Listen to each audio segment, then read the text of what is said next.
Right, thank you. All right, so we're here on a violation report. Ms. Johnson, you're on bond for driving while intoxicated, third or more. You have an ignition interlock on a vehicle, but you have access to many other vehicles, so that's concerning to the court. Counsel? And Judge, we do need to speak to that because she no longer lives at that address, so she doesn't have access to those vehicles. All right, so where is how many miles is she away from this address? Okay. So just procedurally, Judge, so the court understands what's going on. At the time of the arrest, she was living with a boyfriend. He does have all those vehicles. And that was in Karnes County? Yeah, Karnes City, about an hour and a half from here. Okay, I think I remember this. Okay, now she's moved into her daughter's house. Her daughter does have another vehicle, so there's two vehicles in the house, not 8. But Ms. Johnson is in compliance with her machine. She's blowing into it twice a day. She had to take it to a shop the other day. She literally sat in the car the entire time while they were working on the vehicle to make sure that nobody blew into it. There weren't any problems. And although this is a DWI third, she hasn't had DWI since the 90s. Oh, it was 05 or 06. There we go. 05.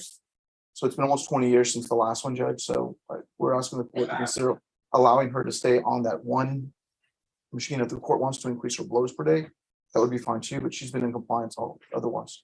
Well, I mean, the issue for the court is the access to the other vehicle. Yes. I've only ridden in it twice, and believe me, I would not drive my daughter's car.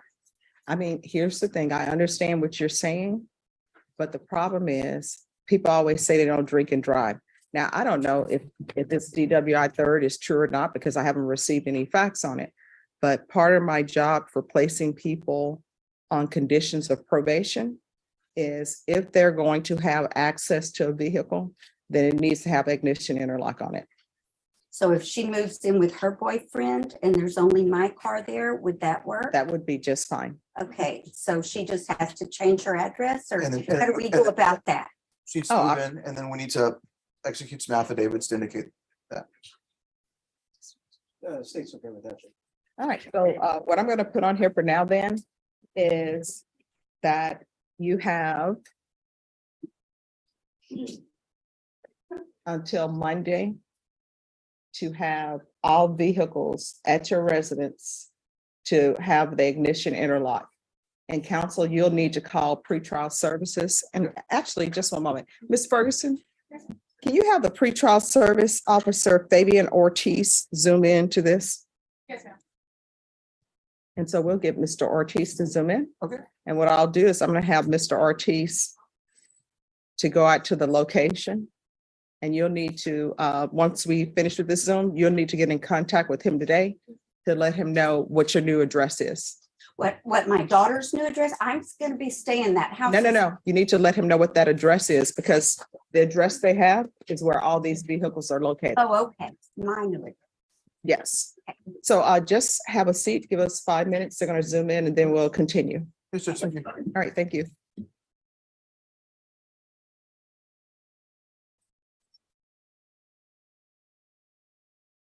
Norman, do you need his email or anything?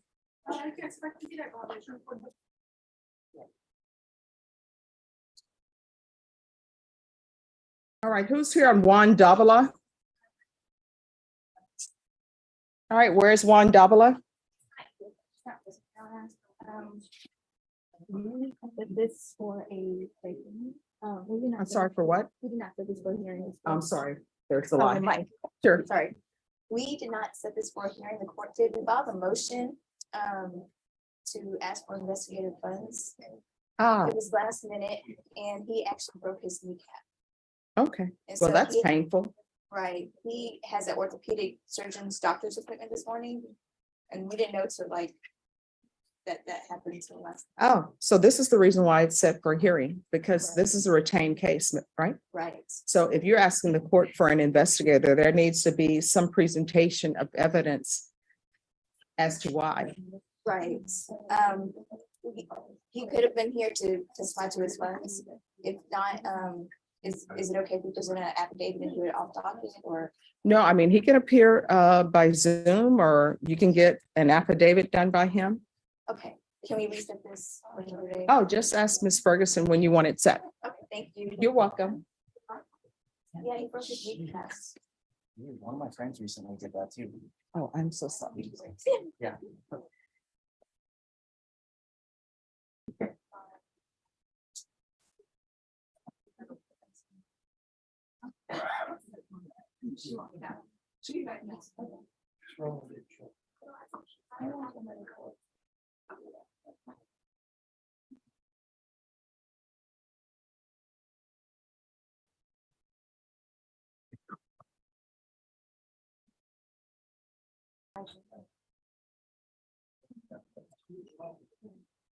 Charles Connor.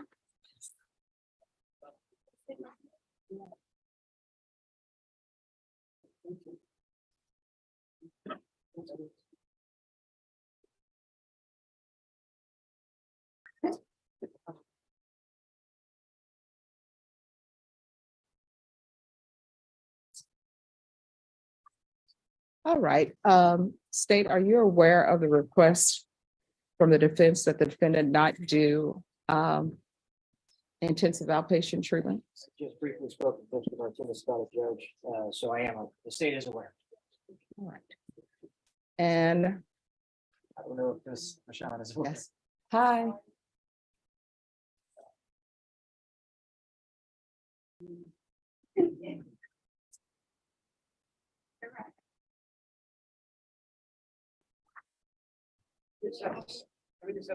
Sure.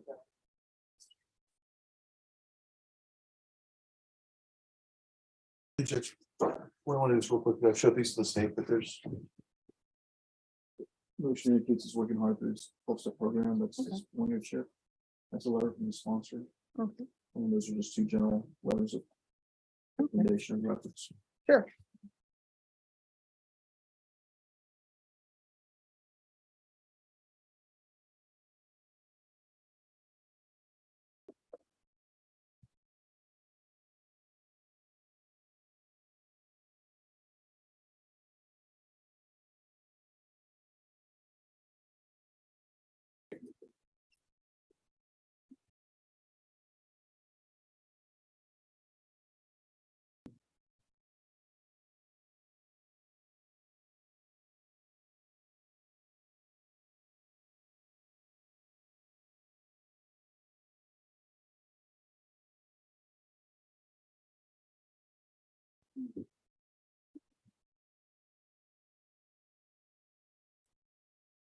All right, if you all will step back a moment and counsel, if you'll speak with Ms. Abrams and Mr. Martinez, let me give this to you to show to them as well. Okay, thank you. You're welcome.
That's right.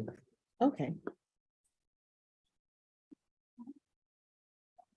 All right, Mr. Connor.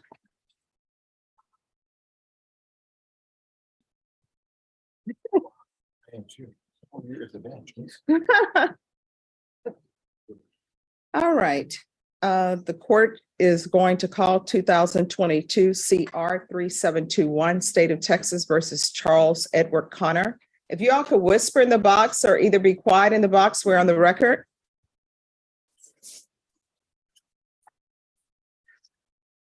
Can I have parties announced for the record for the state Jason Garrett, Your Honor. defense? Louis Martinez, Judge. And are you Mr. Connor? Yes, ma'am. All right, we're here to motion on a motion to modify conditions of probation. State, have you had a chance to review that with defense? Yes, we have, Your Honor. All right, and state, do you have any objection? Not any objection, Your Honor. We just asked this court follow the recommendation of TAP. TAP about is ask if it's about patient treatment. The lead defense is, that's the basis of their motion is that they do not want to follow that, which I'll refer to defense on that. All right, defense? And it's not that we don't, that Mr. Connor needs to be in treatment or needs to be supervised. But as the court can see from the file, he's being supervised on a DWI first. The last one had been almost 30 years. 20 years. 20 plus years before that, Judge. Mr. Connor had a relapse issue. Since this happened, Judge, he has been attending 2 to 3 AA meetings a week. I supplied the court with a letter from his sponsor. We've also supplied the court with a picture of his 1-year chip. He's been maintaining sobriety to the point that while he was on bond, Judge, we didn't have any issues with him. He's been on probation. We haven't had any issues. He's been compliant and in compliance with everything. He wants to continue doing the 3 AA meetings a week and working the 12-step program. And he's been successful doing that. That's been good for him. Our contention, Judge, at this time is just adding intensive outpatient to that would make it difficult for him to do both of those. Mr. Connor is an electrician. He's lucky to have a lot of work right now. He's got some other obligations. And so it's not that he doesn't want to do anything, Judge. He just thinks that what he's doing is approximately what he would be doing in intensive outpatient. And it seems to be working for him. So I'm asking the court to let him continue doing that. May I speak? Judge, just to the judge be aware, the court be aware. I did talk to Mr. Sean about probation. And I'm sorry, Jason, if you could lift your voice I'm just a little sorry. bit. He is in compliance. There's no negative test and he hasn't been in compliance since he was put on. I mean, you mean no positive tests? No positive. Okay. It's all right. I was like, there's no negative tests. Why is he in inpatient treatment? Nothing negative. I was guess you can going say to about jump in on it. that, Judge. So I just want you to be aware that I checked that and leave that patient would have for the exact same rendition of that. Your Honor, there is no condition of probation for him to complete intensive outpatient treatment at this time in our files. What is a condition of probation was him to complete the TAP evaluation.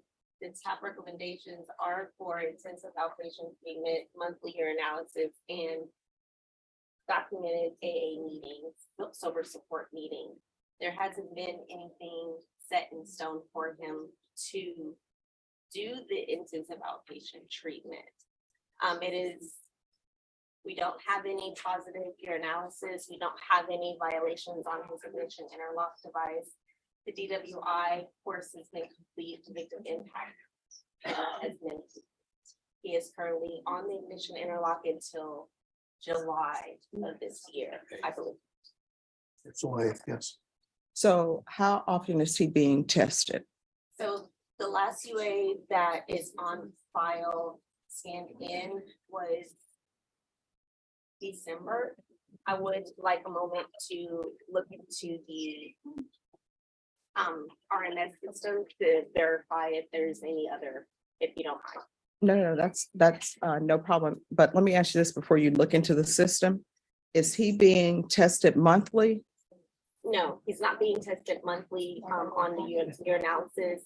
He is on the with the DWI caseload, since he's being monitored on the device every day. Probation does a little thing different when it comes to the UAs. All right, and if you could check that for me, please.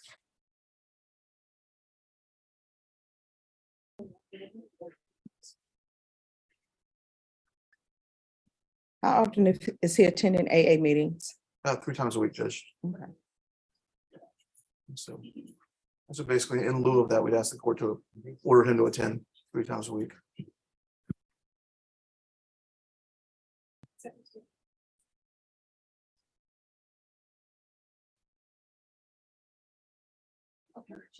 And I don't have any the attendance of the AA meetings, and so Okay, I'm not to say that definitely attendance, but I don't have those scannings. And Judge, that's because it's voluntary at this point. He's not been ordered to do that. He's just been doing that for the last 13 months. all right, this is what the court is gonna do. Court is on an alternate meeting conditions to 3 times a week AA meetings, and you to provide proof of that to probation. I'm going to ask for random. I know he's on ignition interlock, but I'm gonna want random monthly UAs. We're gonna do that for 2 months. And if there is no issues, then you can do the UAs as you all see fit. But I want to see some different UAs and I want them to be random to see what's going on. And is there anything else? Anything else? Nothing from the state. All right, thank you. Your Honor, do we want to hold the ILP in abeyance or just? Yes, we will do that as well. If there is a positive UA, then he should do intensive outpatient treatment. Yes, Fair enough, Judge. All right.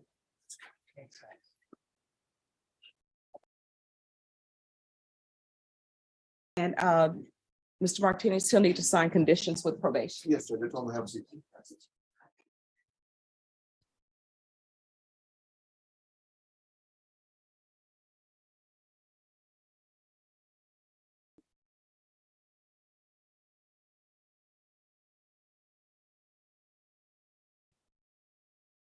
All right. And Judge, do you have the February 8th update letter? Yes, I do. Okay. All right, so Mr. Moffness. Here's the issue. You are on bond and you need to report. Yes. So I will tell you, I received a second violation report for you not reporting. So what is the issue with you not reporting? And Judge, if I may, I just put my notice in yesterday, but I have talked with him this morning. They did change his officer, but he's also been reporting by email and trying to call. He did so on this one. I did not realize that, or I would have copies for you today. So I think, and we've talked a lot about also calling the main number and asking for the supervisor if he feels like he hasn't been able to reach them. He's not sure they got his message. So I don't think we're gonna have that problem. Right, because this is the second violation. And what I have on the second violation is that they attempted to contact your references. So are your references aware that they may be receiving phone calls from the pretrial services officer? Yes, sir. Well, they're not contacting pretrial services either when they call. So you need to make sure that they're aware and make sure that when pretrial services call them, it's because they can't get in contact with you. Do you understand? Yes, sir. All right, is this case a family violence case or? Judge, yes, I believe it is. All right, family violence, have you had a chance to review this case? Which case is this? It's just Moffness, MAFNAS. It's pre-indictment. Okay. I can say I have personally not seen this case, Your Honor. I'd have to look in the system and see what we have on it. All right, if you could see if you have anything on it so that she can start getting her discovery. Okay. And let's see where we are. Requested it. All right. Okay. All right, is there anything else? There's nothing further, Your Honor. All right, thank you. Thank you, Judge. May we be excused? Yes. All right, we're going on the record. Court is calling 2022 CR 7467, State of Texas versus Eric DeLumba. Could I have parties announced for the record for the state? Brittany Mitchell for the state. Defense. James Tochi for Mr. DeLumba, Judge. And are you Mr. DeLumba? All right, you entered a plea to count 1 of no contest on January 13th. Count 2 in the enhancement was waived without objection. According to the plea bargain agreement, punishment is to be assessed at a cap of 15 years in the prison. The state is opposing your application for deferred adjudication or community supervision. They're taking into consideration 2022 CR 8371. And there's to be no contact with. Have both parties had a chance to review the PSI report and the TAP evaluation? State, I have, Your Honor. defense. Yes, ma'am. Any objection to the PSI report? State. No. Defense. No, Judge. All right. Are there any witnesses? State. No, Your Honor. Defense, any witnesses? So this is just argument? Yes, Judge. All right, state. Your Honor, Mr. DeLomba has a criminal history going back to when he was a juvenile, where he was committed to TYC for 3 different offenses, starting in 1997.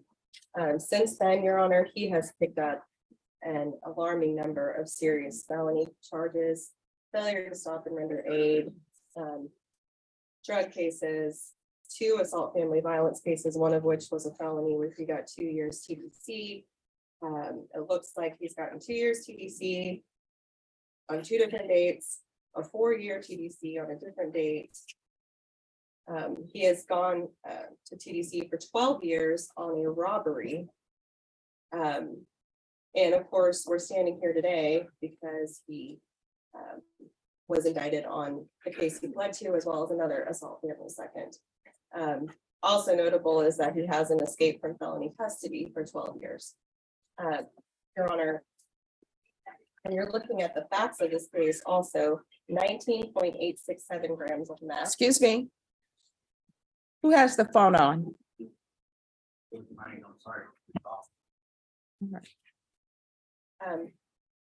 Almost 20 grams of meth, Your Honor. This is a level of possession that is indicative of having a large network, a large access to this type of drug, which we do know he is Mexican mafia. And in the offense, to the officers that day, he also admitted that he is a sergeant in the Mexican mafia. Your Honor, this is an individual who there is no indication in his history in the current charges that he would be willing to turn his life around or benefit from probation at all. He has gotten a tremendous benefit with this bargain, given the fact that he was minimum 25. And he has been multiple times, and he has continually gotten the benefit of a bargain for that. Your Honor, it is the state's strong position that he be denied his application for probation, and we would ask for the full 15 years. All right, defense. Well. Yes, he's got a very long, very bad history. I'm getting away from that, Judge. So it is what it is, and Eric comes to me the way he does. I think, and I have not gone back and looked at all of the arrests into this position, but my understanding in talking to Mr. DeLomba, I don't know this is true. I think Eric is the guy, or has been the guy historically, that just continually takes time instead of taking opportunities to try to rehabilitate himself. Right, and counsel, this is the criminal history. Well, I have that, Judge, and it is long and extensive. What I'm saying is those are his juvenile arrests, but on the felonies, I'm not sure if those were probations that were extended to him and accepted that resulted in pen trips. Now, he informs me that he's never actually done that. I don't know that, but what I can tell you is that cycle that you're looking at, he really truly would like to try and break. And the only way he's going to do that is if the court is willing to extend him a probation. Now, I know this is a large ask, but Mr. DeLomba would like to try to break that cycle right there. That's all I have, Judge. I don't know if he wants to talk to you. Would you like to speak to me, Mr. DeLomba? Do you want to talk to the judge? She gets to ask you questions. Be mindful of that. All right, can you raise your right hand? Do you solemnly swear or affirm the testimony you give will be the truth and nothing but the truth, so help you God? Yes, ma'am. All right, you can lower your hand. Make sure you speak up, okay? Okay, yes, ma'am. All right, so my question for you, This misdemeanor case of assault, bodily injury, married, where you did 90 days in jail, what did you learn from that?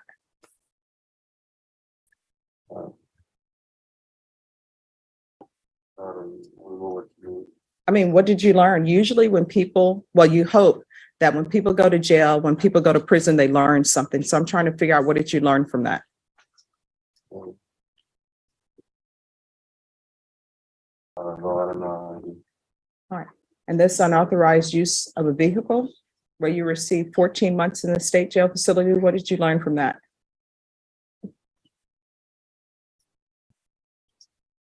I did. Because see, yeah, I need you to speak up so she can hear, okay? I didn't learn from that. All right, and then we have the 4 years in prison for the failure to stop and render aid. What did you learn from that?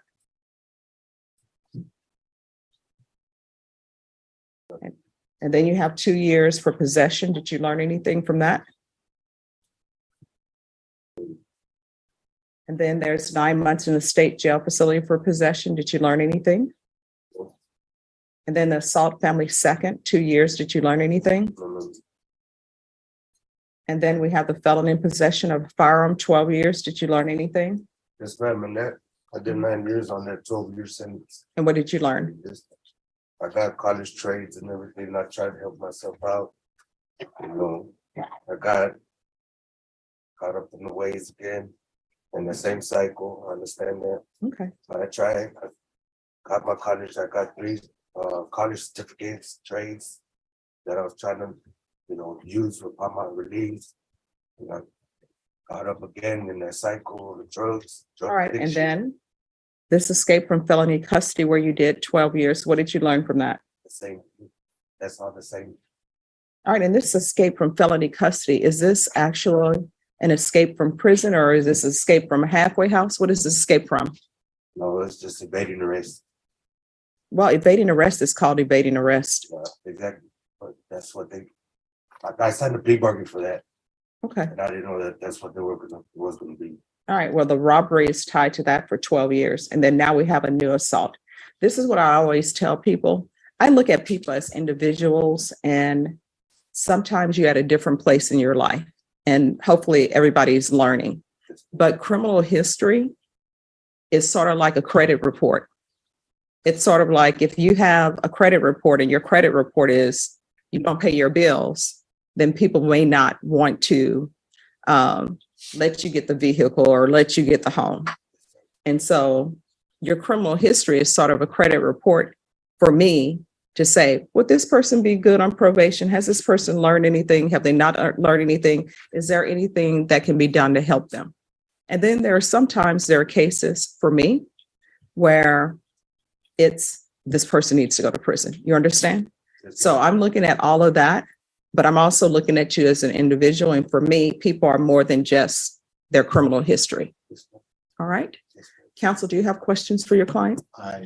You want to say anything? I don't judge, and I can see where this is headed. I just asked the court. Well, I mean, we never know what road if we're turning to the left or right, the state may have some questions and we can see where they take this. Okay, that's fine. Okay. Mr. DeLamba, when you were sentenced for 12 years, when did you, or did you get paroled for that? Yes, I'm in 2021. So in 2021 is when you were released. Yes, ma'am. Okay. And what was the offense date for this?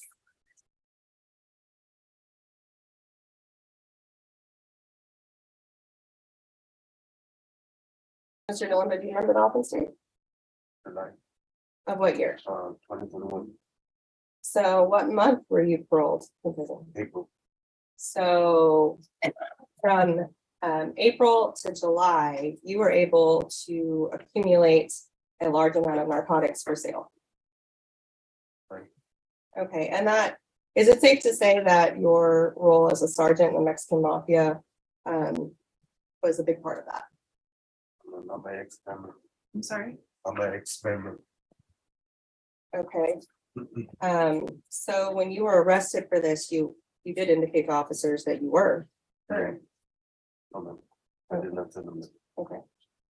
Where did you get the black brush with the screw top where you hid the drugs? That wasn't mine. That was the brushes had red hair on it and everything. That was, that's in that. What they thought on me. Okay, And she informed the detectives that I was in possession of that brush with said drugs in it. It's the same person that put those on me. okay, so you're saying those weren't your drugs? It was mine and hers. It was. Yes, ma'am. Okay, so it was yours. Yes, ma'am. Okay, now, so again, the brush with the screw top, was that something that was created by someone? Was it purchased? That's what it was in. It was used to hide it. And you said you sold about an ounce a day. What did you charge? I was using. I'm sorry, sir. I'm gonna need you to speak up so the court reporter can hear, okay? I didn't sell the drugs. I was using the drugs. So you had almost 20 grams of meth just for personal use? No further questions. All right, any follow-up questions? No, ma'am. All right, so the state has informed the court they want your application denied and they want the full 15 years. Defense, what are you requesting? Judge, just of course, any leniency that the court can get. And, you know, I can't get away from the way he looks on paper as the court has already said. And it's sad that Eric can't get out of the cycle that he's in. I always want to believe that they want to break the cycle, and I believe Eric does. He's been unable to do that. Another lengthy prison sentence, well, you'll get your pound of flesh, and I'm not saying that's not fair, but you know, and he may not deserve anything in the court's eyes, but I always, he's a human to me, and I think he deserves some consideration. All right, well, I treat everyone who comes here as a human being. As I said before, I see people as people. Sometimes you ask yourself, why did this person take a left instead of a right? And honestly, I always wonder when people are in first grade and kindergarten, how did their life get to this point as opposed to doing something else? You wanted to say anything else, Mr. Delama? I saw you raise your hand. Just on the ask for leniency. I do have a drug problem, and every time I get out, I go right back to it. I want to try to break the cycle. This is the first time I've ever asked the court for any leniency, for any help for my drug addiction. I've always took a plea bargain for everything I've done and done my time. Everything that is on my record, I've done my time for. I've already, tried to get over it, and that's not helping me. Penitentiary is not helping me. I need something. I need something that's going to help me. All right. I'm asking the court for help. All right. Drug addiction. So, Mr. Delama, here's the thing. I am going to deny your application. Now, they do have the therapeutic community at the prison that can help you with your drug addiction. I can't order them to place you in it. I can put a request in and say that you be requested for the therapeutic community. But if you don't ask for it, they definitely won't give it to you. If you write a nice letter, maybe have your attorney write a letter stating about your drug addictions and how you want to turn your life around, maybe they'll allow you to be in it. But I don't think you would be a good candidate for probation. And that's the reason why I'm denying your application. And I look at it globally. It's not just your history that makes you someone who I think is not a good candidate. All right. So I want to let you know that I heard everything you said. I internalized it, and I'm looking at you as a human being, not just paper. Okay. All right. The court is going to find you guilty, taking in consideration 2022 CR 8371. I don't know if I have that. There's to be no contact. So make sure you have no contact with her. Okay. Credit for any time served, the therapeutic community, and I'm going to sentence you to 15 years prison. I'm going to show you what's entitled Trial Court Certification of Defendants' Rights to Appeal. Did you review that with your attorney? Did you understand it and did you sign it?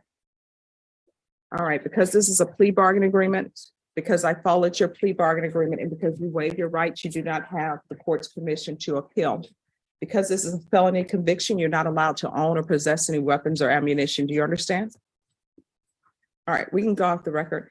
Mr. Lumba, when you get out, I know it's hard to do, but you're gonna have to change people, places, and things. Do you understand? All right, good luck to you. All right, Alyssa Ortiz, are you here for Kay Johnson? Yes, Your Honor, I'm just covering. All right, and there's something wrong with our system because everybody else can hear what she's saying, but I cannot. So, Ms. Ortiz, I can't hear what you're saying. There's something wrong with the system. So we'll put it in, I'll put the questions in the chat box and you can respond in, well, you can respond in the chat box to me, okay? Yes, Your Honor. So are you the officer for Kay Johnson? I am covering Officer Ortiz. Fabian Ortiz, I'm sorry. Simon. All right, you're covering for Fabian. Yes, Your Honor. All right, would you have an officer go to her previous address? She's telling the court that she's moved. The violation report I have is saying the location where she resided had at least 6 other vehicles. She's telling me that she has moved. Would you have an officer go to the previous location? Yes, Your Honor. Thank you. The other thing is, I'm going to have Ms. Johnson get in touch with you today. She is now at a new location and she says that her daughter is also at that location and her daughter has a vehicle. That vehicle doesn't have ignition interlock. She is telling the court that her daughter will move out with her boyfriend and that extra vehicle will not be there. So I am giving her until Tuesday to accomplish that. So are you able to have an officer go out to her, what she's saying is her new residence, verify that that's the new residence, and verify that her daughter has moved out? Yes, Your Honor. Would she be providing us the new address or? All right, she said that she will do that. Okay. So what I'm going to put in the order is she's to call today. Is she to call you today? Yes, Your Honor, this is.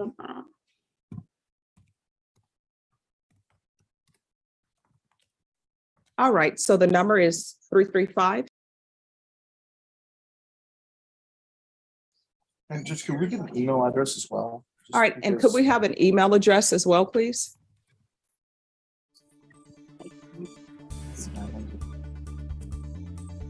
Are you able to see the email address? Yes, Judge.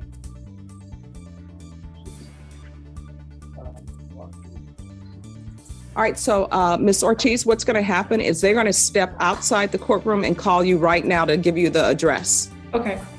All right, thank you so much. And thank you for zooming in. Have a great Friday. I love the background color, the accent wall. Thank you, Judge. Thank you so much for the consideration. All right, thank you.